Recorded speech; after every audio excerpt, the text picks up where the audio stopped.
Bonjour et bienvenue sur cette vidéo, ici votre bien-aimé pasteur Célestin Zouga. Madame, Monsieur, mes chers amis, aujourd'hui le titre de notre exhortation est « Ni vu ni connu sur la terre, mais vu et connu dans le ciel ». Mes chers amis, un péché caché sur la terre est un scandale dans le ciel. La Bible déclare que Dieu rétribue chacun selon ses œuvres. Mes bien-aimés dans le Seigneur, Dieu paye aussi à chacun son salaire. Mes bien-aimés dans le Seigneur, mon sport préféré est le football. Et j'apprécie particulièrement les moments où il y a une faute dans la surface de réparation. Parfois, l'arbitre central n'a pas vu, mes bien-aimés dans le Seigneur, la faute. Et aujourd'hui, avec l'assistance vidéo, mes bien-aimés dans le Seigneur, le quatrième arbitre va informer l'arbitre central que la balle soit au centre ailleurs. Et l'arbitre central arrête le jeu, il va regarder sa vidéo. Et j'aime particulièrement le moment où l'arbitre court en venant et il fait ça. Penalty, waouh! Mon frère, ma soeur, le royaume de Dieu n'est pas sans arbitre. Il y a un arbitre dans le ciel qui voit tout, qui sait tout, mais bien aimé dans le Seigneur. Et cet arbitre, la Bible déclare qu'il ne sommeille ni ne dort.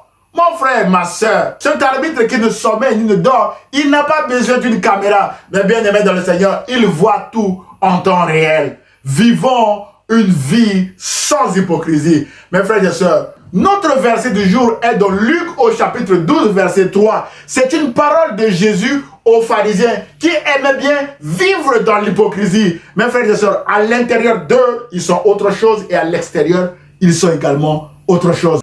Frères et sœurs, Jésus dit ceci aux pharisiens. Tout ce que vous dites dans les ténèbres sera entendu dans la lumière.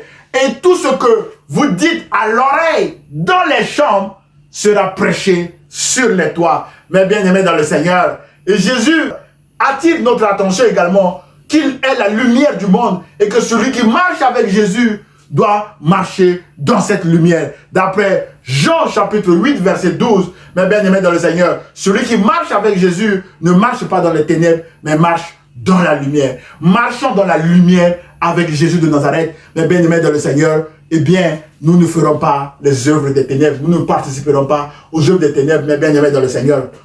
Pour conclure cette exhortation, je vais vous donner un exemple, mes bien-aimés dans le Seigneur, d'une fille qui avait trompé son mari pendant 9 mois. Pendant 9 mois, elle a laissé croire à son mari qu'elle était enceinte alors qu'elle portait un masque. Un jour, alors que son mari était parti faire des courses, mes bien-aimés dans le Seigneur, la fille a enlevé ses masques pour aller prendre son bain. L'homme sortant avait oublié quelque chose à la maison. Il court pour aller chercher ce qu'il avait oublié. Il arrive dans la chambre, il découvre les masques de sa femme et il était resté à côté de ces masques. Stupéfait, ébahi, il attendait. Et la jeune fille, sortant de la salle de bain pour entrer dans la chambre, découvre aussi que son mari a découvert son masque. Mon frère et ma soeur, c'était de la consternation dans le quartier parce que tout le monde avait cru que cette fille était à terme et que bientôt elle allait accoucher. Malheureusement, son masque avait été découvert. Mais bien aimé dans le Seigneur, frères et sœurs, si Jésus nous met en garde, mon frère et ma soeur, de ne pas marcher dans les ténèbres parce que de toute façon, c'est vu et connu de Dieu. C'est important quand Jésus dit ceci. Mais bien aimé dans le Seigneur, le cas de cette jeune fille, le masque a été découvert. Si nous sommes beaucoup trop cachetiers, peut-être personne sur la terre ne découvrira notre masque. Mais il y a un arbitre là-haut qui voit tout, qui sait tout. Et il nous rétribuera en fonction de nos œuvres. Il nous donnera le salaire que nous méritons. Mais si nous ne sommes pas trop rusés, un jour, Dieu suscitera un homme ou une femme pour nous confondre, comme cet homme avait confondu cette jeune fille, mais bien aimée dans le Seigneur. Raison pour laquelle, lorsque nous avons un traitement à donner à quelqu'un dans notre famille, faisons attention, mes bien aimés dans le Seigneur, que ce n'est pas ni vu ni connu, parce qu'il y a un arbitre là-haut qui voit tout, qui sait tout. Lorsque nous avons un traitement à donner à quelqu'un au travail, faisons attention parce qu'il y a un arbitre là-haut qui voit tout, qui sait tout en temps réel. Lorsque nous avons un traitement à donner à un ami ou à quelqu'un autour de nous, faisons attention parce que notre arbitre central qui est là-haut ne sommeille ni ne dort. Mais bien aimé dans le Seigneur, Dieu vous aime et vous dit qu'il ne sommeille ni ne dort. En ce sens, il voit tout en temps réel et il rétribuera chacun selon ses œuvres, mes bien-aimés dans le Seigneur.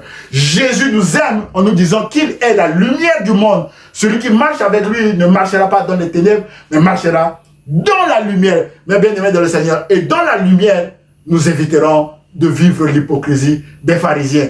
Mes bien-aimés dans le Seigneur, vivons dans la lumière et marchons avec Jésus qui est la lumière du monde. L'apôtre Paul dit aux Philippiens que vous êtes des flambeaux dans le monde portant la parole de vie. Jésus a également dit que, mon frère, ma soeur, vous êtes la lumière du monde. Une lumière, lui, mes bien-aimés dans le Seigneur, partout. Alors, luisez dans votre famille, luisez dans votre lieu de travail, luisez, mes bien-aimés dans le Seigneur, avec vos amis. Soyez vous-même, mes bien-aimés dans le Seigneur. Que Dieu vous bénisse et à très bientôt. Au revoir.